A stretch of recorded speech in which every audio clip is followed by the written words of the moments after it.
ஓம் சாய்நாத். சாய்நாத் எல்லாருக்கும் வணக்கம். ஒவ்வொரு வாரமும் வியாழக்கிழமை பாபாவின் அற்புதங்கள்னு சொல்லி பல இனிக்கும் லீலைகளை உங்களுக்கு யூடியூப்பில் ஆடியோ புக்காக நம்ம பதிவு பண்ணிக்கிட்டே வரோங்க. இந்த வாரம் நம்ம பார்க்க போகிற ஒரு பாபா பக்தரின் வாழ்க்கை வரலாறு. இந்த பாபா பக்தரின் வாழ்க்கை வரலாறு மட்டும் இல்லாமல் இந்த பக்தர் மூலமாக ஒரு மாபெரும் ஒரு ஆலயம் உருவாச்சு. இந்த ஆலயம் பார்த்திங்கன்னா பாபாவுக்காக உருவாச்சு, பாபா அனுமதியோடு உருவாச்சு. இந்த ஆலயம்தான் பாபா இருந்த காலத்திலேயே கட்டப்பட்ட முதல் ஆலயம், பாபாவுக்காக கட்டப்பட்ட முதல் கோவில். இந்த கோவில் பாபா அனுமதியோடு கட்டப்பட்டுச்சு. அந்த பக்தன் யார், அந்த பக்தன் எப்படி பாபா கிட்ட வந்தார், பாபா அந்த பக்தனை எப்படி பாதுகாத்தார், அந்த பக்தனை பாபா ஏன் அந்த கோவில் கட்ட சொன்னார், இது எல்லாத்தையும் தான் இந்த வாரம் ஆடியோ புக்கில் நம்ம பார்க்க போகிறோங்க. நான் ஆரம்பத்திலே உங்ககிட்ட ஒன்று சொல்லிடுறேன். பாபாவுக்காக முதல்ல கட்டப்பட்ட கோவில் 1916 பிவ்பூரின்ற இடத்துல கட்டப்பட்ட கோவிலுங்க. இந்த கோவிலுக்கு நம்ம ஏற்கனவே போயிருக்கோம். அந்த கோவிலில் பார்த்திங்கன்னா ரொம்ப டீட்டெயில்டாக வீடியோ எடுத்து நம்ம அப்லோட் பண்ணியிருக்கோம். நீங்கள் பார்த்திங்கன்னா நம்மளுடைய பிளேலிஸ்ட்டுக்கு போங்க. அங்கே பார்த்திங்கன்னா அந்த பிளேலிஸ்ட்டில் பார்த்திங்கன்னா நம்ம தமிழ்ன்ற ஒரு ஃபோல்டர் இருக்கும். அந்த ஃபோல்டரில் பார்த்திங்கன்னா நம்ம பாபா போன இடங்கள் இருக்கும். அதில் பிவ்பூரியும் இருக்கும். பிவ்பூரி கோவிலை பற்றி நம்ம போட்டிருப்போம், நீங்கள் போய் பாருங்கள். இந்த ஆடியோ புக் முழுக்க அந்த பிவ்பூரி எப்படி உருவாச்சு பாபா கோவில், அந்த பக்தர் எப்படி பாபா கிட்ட வந்தார்ன்ற மட்டும்தான் நான் சொல்ல போகிறேன். இந்த கோவிலுக்கு நம்ம ஏற்கனவே போயிருக்கோம். நம்மளுடைய பழைய வீடியோஸை போய் பாருங்கள். திரும்பவும் சொல்கிறேன். கேஷவ் ராமச்சந்திர பிரதான் அப்படின்றவர் பார்த்திங்கன்னா பிவ்பூரி ரோட்டுக்கு பக்கத்தில் பார்த்திங்கன்னா ஒரு சின்ன கிராமம் இருக்குங்க. நான் கரெக்டாக இந்த பிவ்பூரின்றது எங்கே இருக்குன்னா பாம்பேவுக்கு பக்கத்தில் இருக்குங்க. இந்த பிவ்பூரின்ற இடத்த ஏன் சொல்கிறோம்னா இது ஒரு ஃபேமஸ் ரயில்வே ஸ்டேஷன். இந்த பிவ்பூரி ரயில்வே ஸ்டேஷன்றது ஒரு ஃபேமஸ் ரயில்வே ஸ்டேஷன். அந்த ரயில்வே ஸ்டேஷனுக்கு பக்கத்தில் ஒரு சின்ன கிராமம் இருக்குது. அந்த கிராமத்தை சேர்ந்தவர் தான் இந்த கேஷவ் ராமச்சந்திர பிரதான். இந்த கேஷவ் ராமச்சந்திர பிரதான் பார்த்திங்கன்னா ஒரு மிடில் கிளாஸ் குடும்பத்தை சேர்ந்தவருங்க. இவருக்கு ஒரு சொந்த வீடு இருக்குது, சொந்த நிலம் இருக்குது. இவர் பார்த்திங்கன்னா ஒரு மிடில் கிளாஸ் ஃபேமிலி. இவருக்கு பார்த்திங்கன்னா அந்த காலத்திலேயே பில் கலெக்டிங் ஏஜெண்ட்டாக இருக்கார். நம்மளுடைய கேஷவ் ராமச்சந்திர பிரதான் பார்த்தீங்கன்னா அந்த காலத்திலே பில் கலெக்டிங் ஏஜென்ட்டாக இருக்கார். இவர் பார்த்தீங்கன்னா பில் கலெக்டிங் ஏஜென்ட்டாக இருக்கிறதுனால இவர் எப்பயுமே ட்ராவல் பண்ணிக்கிட்டே இருப்பார். பிவ்பூரியிலேருந்து இவர் பார்த்தீங்கன்னா மன்மாட், ஏவ்லா, ஷீரடி எல்லா இடத்துக்கும் பார்த்தீங்கன்னா ட்ராவல் பண்ணுவார். இந்த மன்மாட், ஏவ்லான்ற கிராமங்கள்லாம் எங்கே இருக்குன்னா ஷீரடிக்கு பக்கத்தில் இருக்குது. மன்மாடில் ஒரு பழைய ரயில்வே ஸ்டேஷன் இருக்குது, ஏவ்லாலையும் ஒரு பழைய ரயில்வே ஸ்டேஷன் இருக்குது. கோப்பர்காவ் வரைக்கும் நம்மளுடைய கேஷவ் ராமச்சந்திர பிரதான் பார்த்திங்கன்னா பில் கலெக்ட் பண்ண வருவாருங்க. இப்படிப்பட்ட இந்த கேஷவ் ராமச்சந்திர பிரதான் பார்த்திங்கன்னா இவர் ஒரு நாத்திகவாதி. இவருக்கு பார்த்திங்கன்னா கடவுள் நம்பிக்கையே ஒரு துளி கூட கிடையாது. அதனாலேயே என்னாச்சுன்னா இவர் சாது சன்னியாசிகளை பார்த்தா தலை வணங்க மாட்டார். அவங்கள எப்பயுமே பார்த்திங்கன்னா அவங்கள கிண்டல் பண்ணுறது, அவங்கள எடுத்தெறிஞ்சு பேசுகிறது, அவங்க மேலே ஒரு பக்தியே இல்லாமல் இருப்பார். நம்மளுடைய ராமச்சந்திர பிரதான், கேஷவ் ராமச்சந்திர பிரதான் பார்த்திங்கன்னா அவருடைய குணம் இந்த மாதிரி தான். ஆனால் அவர் ஒரு நல்ல மனிதர், தன்மையானவர். ஆனால் அவருக்கு பார்த்திங்கன்னா கடவுள் மேலே நம்பிக்கை இல்லை, சாது சன்னியாசிகள் யார் மேலேயும் நம்பிக்கை இல்லை. அப்படி இருக்கும்போது இவருடைய நண்பர் பார்த்திங்கன்னா பிரதானுடைய நண்பர் பார்த்திங்கன்னா ஒரு பாபா டிவோட்டி. அவர் பாபா மேலே அவ்வளோ அன்பாக இருப்பார். இவர் பார்த்திங்கன்னா இவருடைய நண்பரும் பிரதானும் பார்த்திங்கன்னா எப்பயுமே பில் கலெக்ட் பண்ணுறதுக்காக பிவ்பூரியிலேருந்து மன்மாடி, ஏவ்லாக்கெலாம் வருவாங்களே. வர்றப்போ இவருடைய நண்பர் பார்த்திங்கன்னா எப்போ பாரு பிரதான் கிட்ட சொல்கிறாரு, நீ மன்மாடி எவ்வளோலாம் வரோம், தயவு செஞ்சு ஷீரடி பக்கத்தில் தான் இருக்குது, இங்கேருந்து ஒரு 40 கிலோமீட்டர் தான், நம்ம ஷீரடிக்கு போய் என்னுடைய குருநாதரை தரிசனம் பண்ணிட்டு வந்துடலாம், வான்னு கூப்பிடுவார்.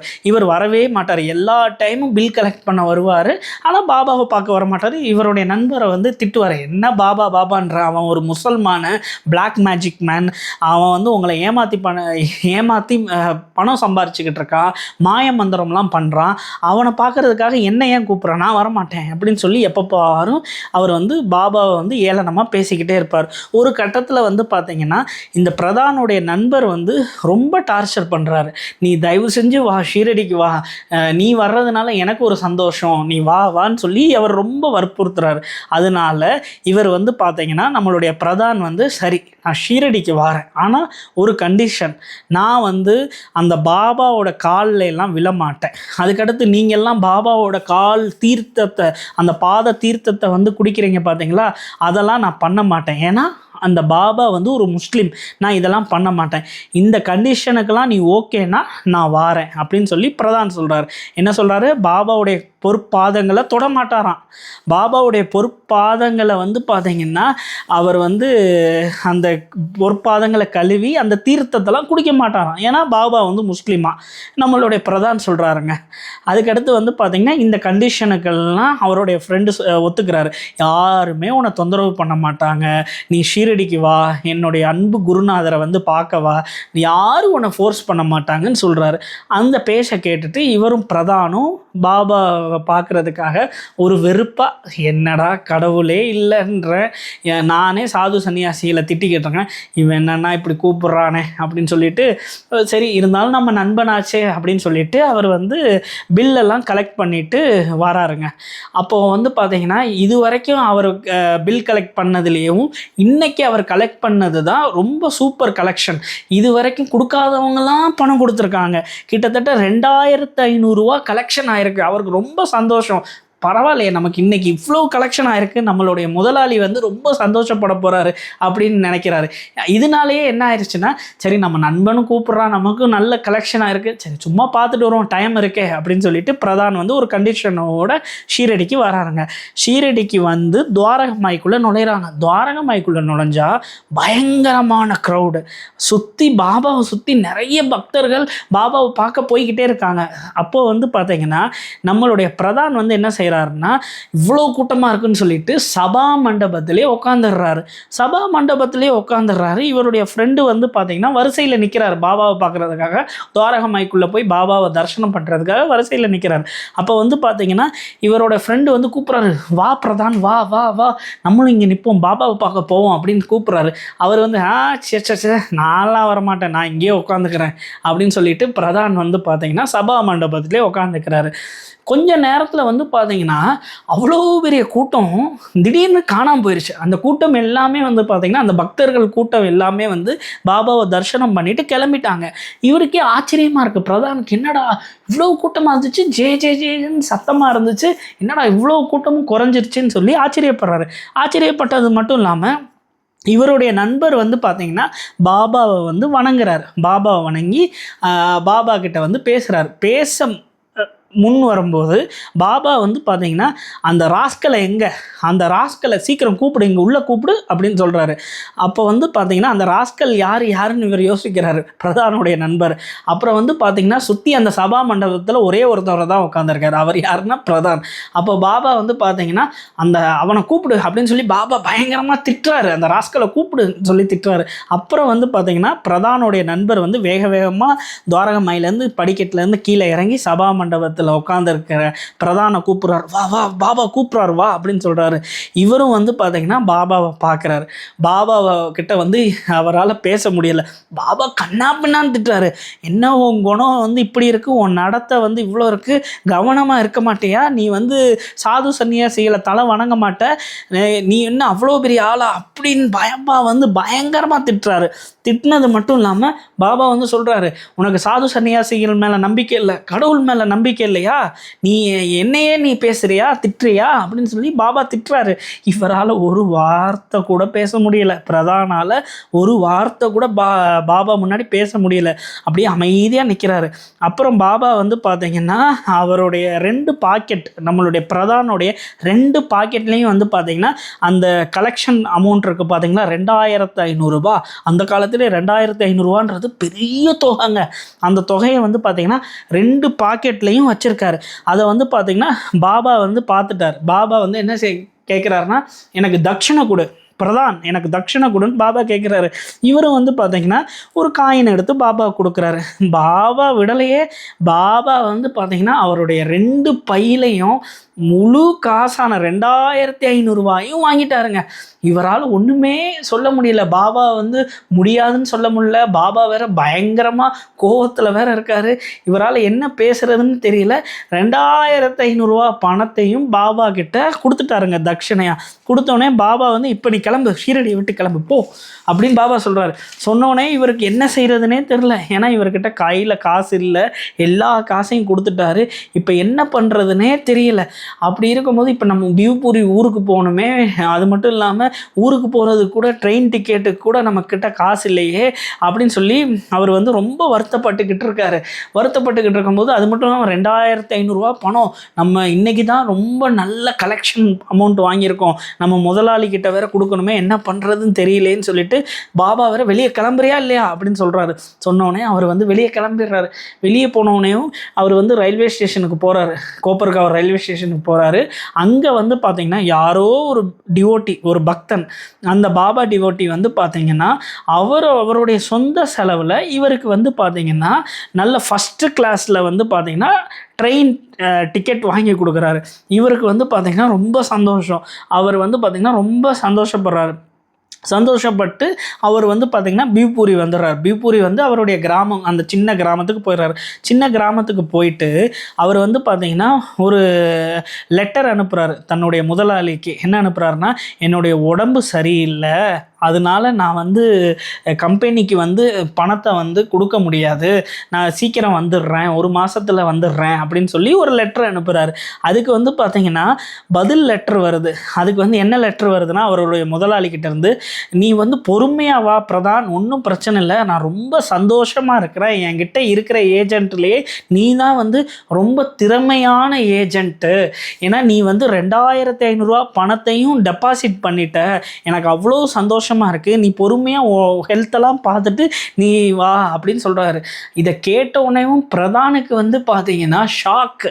அவர் வந்து ரொம்ப ஆச்சரியப்படுறாரு. ஏன்னா அவர் பயந்து பயந்து வந்தார். பயந்து பயந்து அந்த கடிதத்தை அனுப்புனார்.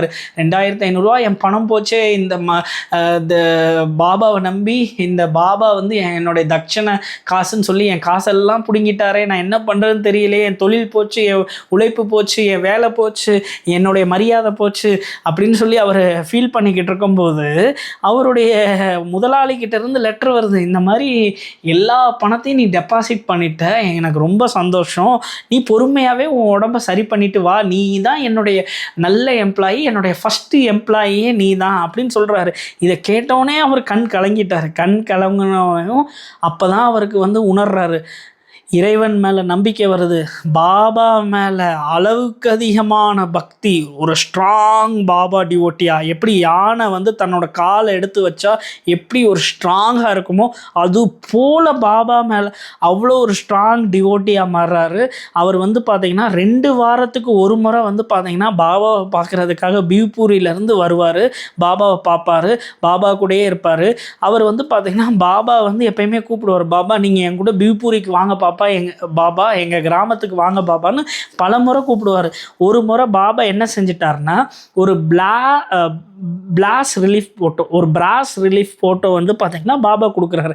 அந்த பிராஸ் ரிலீஃப் ஃபோட்டோ எப்படி இருக்குன்னா, பாபாவுடைய திருவுருவ சிலை உள்ளே இருக்குங்க, வெளியே வந்து ஃப்ரேம் இருக்கும், கண்ணாடி ஃப்ரேம் இருக்கும். இதுதான் பிராஸ் ரிலீஃப் ஃபோட்டோங்க.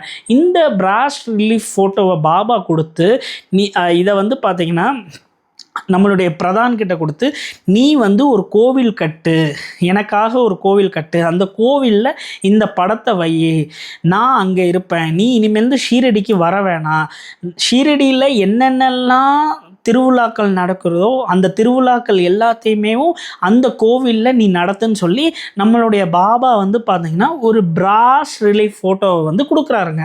அந்த பிராஸ் ரிலீஃப் ஃபோட்டோ வந்து பார்த்திங்கன்னா நம்மளுடைய ஹேமத் பந்த் வீடு இருக்குது பார்த்தீங்களா, சாய் சச்சரிதத்தில் சொல்லியிருப்பாங்க. ஹேமத் பந்த் வீட்டில் ஹோலி பண்டிகை அன்னைக்கு பாபா உணவு சாப்பிட வந்திருப்பார்ல, அந்த பிராஸ் ரிலீஃப் ஃபோட்டோ வந்து பார்த்தீங்கன்னா அதோட இன்னொரு காப்பி வந்து பாபா வந்து கொடுக்குறாரு. அந்த காப்பியை வந்து பாபா கொடுக்குறாரு. அந்த கதை வேறு, ஹோலி பண்டிகையில் பாபா படம் வந்தது வேறு. இந்த படத்தை பாபாவே அவர் பிரதான் கையில் கொடுத்து, நீ ஷீரடிக்கு இனிமேல் வராத, நான் இந்த படத்தில் நான் இருக்கேன், எனக்காக ஒரு கோவில் கட்டு, ஷீரடியில் நடக்கிற எல்லா திருவிழாக்களையும் நீ அங்கே நடத்துன்னு சொல்லி பாபா கிட்ட பாபா வந்து ஒப்படைக்கிறாரு. இதை வாங்கிட்டு நம்மளுடைய பிரதான் வந்து பார்த்திங்கன்னா 1916 இது நடக்குதுங்க. இதை வாங்கிடுறாரு. வாங்கிட்டு என்னடா அப்படின்னு சொல்லிட்டு வீட்டில் வந்து கொண்டு வந்து பாபா படத்தெல்லாம் வச்சிடுறாரு. வச்சுட்டு அதுக்கடுத்து கொஞ்ச நாள் கழித்து மறுபடியும் பாபாவை பார்க்குறதுக்காக பிவ்பூரியிலேருந்து பாபாவை பார்க்குறதுக்காக ஷீரடிக்கு வர்றாரு. ஷீரடிக்கு வந்தோடனேவும் பாபா பயங்கரமாக திட்டுறாரு. என்ன பிரதான் ராஸ்கல், நான் சொல்கிறத நீ கேட்க மாட்டேயா? எனக்காக கோயில் கட்ட மாட்டேயா? நான் தான் சொன்னேனே, நான் உன் கூடயே இருப்பேன், உன் கூட தான் இருப்பேன்னு சொல்லியிருக்கேனே, அப்போ எதுக்கு நீ ஷீரடி வந்த, எதுக்கு துவாரகமாயி வந்த அப்படின்னு சொல்லி பாபா பயங்கரமாக திட்டுறாரு. திட்டினோடனேவும் அப்போ அவர் புரிஞ்சுக்கிட்டு அவர் வந்து என்ன செய்கிறாருன்னா, அவருக்கு இருக்கிற அந்த சின்ன இடம் இருக்குது பார்த்தீங்களா, அவரோட கிராமத்தில் அந்த சின்ன இடத்துல வந்து பார்த்தீங்கன்னா ஒரு சின்னதாக ஒரு பாபா கோவில் கட்டுறாருங்க. அந்த கோவில் வந்து பார்த்தீங்கன்னா பாபா கொடுத்த அந்த பிராஸ் ரிலீஃப் ஃபோட்டோ வந்து பார்த்தீங்கன்னா வைக்கிறாரு. வச்சது மட்டும் இல்லாமல் அந்த இடம் எங்கே இருக்குன்னா, அவருடைய கிராமம் இருக்குது பார்த்தீங்களா, அவருடைய கிராமத்துக்குள்ளே நுழையிறதுக்கு உடைய என்ட்ரன்ஸில் தான் அந்த சின்ன இடம், அவருடைய ஒரு இடம் இருக்குது. அந்த இடத்துல தான் அந்த கிராமத்தோடைய என்ட்ரன்ஸில் அந்த கோவிலை கட்டுறாரு. அப்போது அந்த காலத்துலலாம் அந்த கிராமத்துக்குள்ளே இரவு நேரம் ஒரு 7 மணிக்கு மேலெலாம் அந்த கிராமத்துக்குள்ளே வர்றதுக்கு எல்லாரும் யோசிப்பாங்க. ஏன்னா ஏதாச்சும் அமானுஷியங்கள்லாம் இந்த பக்கம் சுற்றிக்கிட்டு இருக்குன்னு எல்லாரும் பயப்படுவாங்க. அங்கே தான் இவருக்கு ஒரு நிலம் இருக்குது. அந்த நிலத்துல தான் சின்னதாக ஒரு பாபா கோவிலை கட்டி அங்கே பாபாவுடைய படத்தை வைக்கிறாரு. வச்சது மட்டும் இல்லாமல் தினம் காலையில் ஏர்லி மார்னிங் எந்திரிச்சு பாபாவுக்காக அந்த இடத்தவே அந்த கோவிலவே சுத்தம் பண்ணுறதுக்காக தண்ணி எடுத்துகிட்டு வருவார். பக்கத்தில் வந்து பார்த்திங்கன்னா ஒரு 6 கிலோமீட்டர் தாண்டி அவர் வந்து தண்ணி எடுத்துகிட்டு வருவார். தண்ணி எடுத்துகிட்டு வந்து பாபாவுடைய அந்த கோவிலெல்லாம் சுத்தம் பண்ணிக்கிட்டு இருப்பார். கொஞ்சம் கொஞ்சமாக அந்த கிராமத்தில் இருக்கிற மக்கள்லாம் அந்த கோவிலுக்கு வர ஆரம்பிப்பாங்க. அப்போது அவர் பாபா கிட்ட சொல்லுவார், பாபா இங்கே பார்த்தீங்களா பாபா, நான் தினம் காலையில் எந்திரிச்சு நான் அந்த நதிக்கு போய் தண்ணி எடுத்துகிட்டு வரணும் பாபா. இங்கே கோவிலுக்கு பக்கத்துலேயே நதி இருந்தால் எனக்கு எவ்வளோ சந்தோஷமாக இருக்கும் பாபா. இந்த இல்லாட்டினா கோவிலுக்கு பக்கத்தில் தண்ணி இருந்தாலும் எனக்கு சந்தோஷமாக இருக்கும்ல பாபா அப்படின்னு அவர் சொல்கிறாரு. சொன்னோடனே பார்த்தீங்கன்னா அந்த கோவிலுக்கு பக்கத்துலேயே ஒரு கிணறு தோன்றாரு. அந்த கிணறுல வந்து பார்த்தீங்கன்னா அவருக்கு வந்து அவ்வளோ தண்ணி கிடைக்குதுங்க, அவ்வளோ தண்ணி கிடைக்குது. அதுக்கடுத்து வந்து பார்த்தீங்கன்னா அவர் ஒரு எளிமையான பக்தர். அவர் வந்து பார்த்தீங்கன்னா பாபாவுக்கு வந்து நிறைய பூக்கள் வந்து பார்த்தீங்கன்னா பறிச்சுட்டு வராரு. நல்ல வாசனை கொடுக்குற பூக்கள் இது எல்லாத்தையுமே வந்து பல இடங்களில் போய் கிராமத்தை சுற்றி தேடி கண்டுபிடிச்சோம்னா பறிச்சுட்டு வந்து பாபாவுக்கு வந்து ஆஃபர் பண்ணுவார். அப்போது அன்னைக்கு ஒரு நாள் பாபா கிட்டே இதவே சொல்கிறார், பாபா பார்த்தீங்களா, உங்களுக்காக நல்ல வாசனை கொடுக்குற பூக்கள் எல்லாம் தேடி கண்டுபிடிக்க வேண்டியதாக இருக்குது பாபா. நம்ம கோவிலை சுற்றி நிறைய வாசனை கொடுக்க வேண்டிய தரக்கூடிய பூக்கள்லாம் வேணும் பாப்பா, இங்கே ஒரு தோட்டம் வேணும் பாபான்னு சொல்லி பாபாட்ட கேட்குறாரு. அதுக்கடுத்து கொஞ்ச நாள்லேயே அந்த கோவிலை சுற்றி நிறைய விதைகள் கண்டு நல்ல வாசனை தரும் செடிகள் எல்லாத்தையும் நட்டு வச்சு அதை வந்து பார்த்திங்கன்னா ஒரு கார்டனாக ஆக்கிடுறாரு. இப்படி அவர் வந்து பார்த்திங்கன்னா இந்த கோவில் வந்து கொஞ்சம் கொஞ்சமாக பாபாவோட ஆசீர்வாதத்தில் நிறைய பக்தர்கள் வர ஆரம்பிக்கிறாங்க. கிணறு வந்துருச்சு, பூக்கள்லாம் நிறைஞ்சிருக்கு. அப்போது ஒரு நாள் என்ன ஆகுதுன்னா, அவருடைய வீடும் பார்த்திங்கன்னா கோவிலுக்கு பக்கத்துலேயே இருக்குது. பிரதானுடைய வீடும் கோயிலுக்கு பக்கத்துலேயே இருக்குது. இரவு நேரம் ஒரு 2-2:30 மணி இருக்கும், ஒரு 3 மணி போல் வந்து பார்த்திங்கன்னா சத்தம் கேட்குது. யாரோ கோவில் கதவை திறக்கிற மாதிரி பிரதான் குடும்பத்தில் இருக்கிறவங்க எல்லாருக்குமே அந்த சத்தம் நல்லா கேட்குது. அவர் போய் அப்படியே எட்டி பார்க்குறாரு.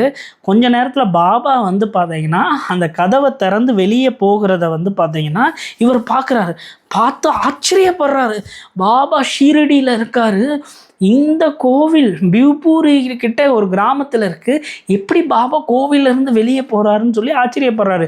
இதை வந்து கிராமத்தில் இருக்கவங்க எல்லார்கிட்டையும் சொல்கிறாரு. பாபா வந்து தினம் நைட்டு நம்ம கோவிலேருந்து 3 மணிக்கு வெளியே போகிறாருன்னு எல்லாருக்கிட்டையும் சொல்கிறாரு. இதை கேட்ட ஊர் மக்கள்லாம் ஆச்சரியப்படுறாங்க. அப்போது அந்த ஊர் மக்கள் எல்லாருமே வந்து பார்த்திங்கன்னா இரவு நேரம் அவர் சொன்னது போல் ஒரு 3 மணிக்கு வெயிட் பண்ணுறாங்க கோவிலுக்கிட்ட. அங்கே பார்த்தா பாபா வந்து பார்த்திங்கன்னா கோவிலுக்குள்ளேருந்து கதவை திறந்து வெளியே வர்றத அந்த ஊர் மக்கள் எல்லாரும் பார்க்குறாங்க. பார்த்தோன்னேவும் அவருக்கு அவ்வளோ சந்தோஷம். அந்த ஊர் மக்கள் எல்லாருக்கும் சந்தோஷம். அதுக்கடுத்து பக்தர்கள் வந்து பார்த்திங்கன்னா நிறைய பேர் வர ஆரம்பிச்சிடுறாங்க. அப்போ தான் அவருக்கு வந்து புரிய ஆரம்பிக்குது, எதுக்கு பாபா இங்கே கோவில் கட்ட வச்சார், எதுக்கு அவர் வந்தாருன்னு சொல்லி யோசிச்சா, அங்கே வந்து பார்த்திங்கன்னா நம்ம ஆரம்பத்திலே சொன்னோம், அவருக்கு ஒரு சின்ன நிலம் இருந்துச்சு. அந்த நிலத்தில் வந்து பார்த்திங்கன்னா பாபா சொன்னதுனால ஒரு கோவில் கட்டினார். ஆனால் அந்த இடத்துல வந்து பார்த்திங்கன்னா ஆள் நடமாட்டமே இருக்காது. இரவு 7 மணிக்கு மேலே அமானுஷ்யங்கள் நிறைய ஆத்மாக்கள்லாம் சுற்றிக்கிட்டு இருக்கும், பிரேதாத்மாக்கள்லாம் சுற்றிக்கிட்டு இருக்கும்னு நம்ம சொல்லியிருக்கோம். அப்போது வந்து என்ன ஆகுதுன்னா, இந்த கோவிலுடைய வெளிச்சம் படுறதுனால அந்த பிரேதாத்மாக்களுக்கு, அந்த அமானுஷ்யங்களுக்கு வந்து பார்த்தீங்கன்னா சத்கதி, அவங்க ஆத்ம சாந்தி பாபா வந்து கொடுக்க ஆரம்பிக்கிறாரு. அது மட்டும் இல்லாமல் பக்தர்களும் அந்த ஊர் மக்களும் ரொம்ப தைரியமாக அவங்களும் வந்து பார்த்தீங்கன்னா தீப்பந்தங்கள்லாம் இரவு நேரம் வெளிச்சம், அந்த காலத்தில் லைட் ஃபெசிலிட்டிஸ்லாம் அவ்வளோவா கிடையாது. அப்போது அந்த தீப்பந்தங்கள் வந்து இப்போ நைட்டெல்லாம் பொருத்தி பக்தர்கள் அந்த கோவிலுக்கு வர்றதுக்காக அவங்க வந்து பார்த்திங்கன்னா அந்த வெளிச்சத்துக்காக தீப்பந்தம்லாம் பொருத்துறாங்க. இப்படி அந்த இடம் வந்து பார்த்திங்கன்னா கொஞ்சம் கொஞ்சமாக மாறுதுங்க. ஸோ இதனால தான் பாபா வந்து பார்த்திங்கன்னா நமக்கு வந்து இந்த கோவிலை கட்ட சொல்லியிருக்காருன்னு சொல்லி அவருக்கு வந்து புரிய வருதுங்க.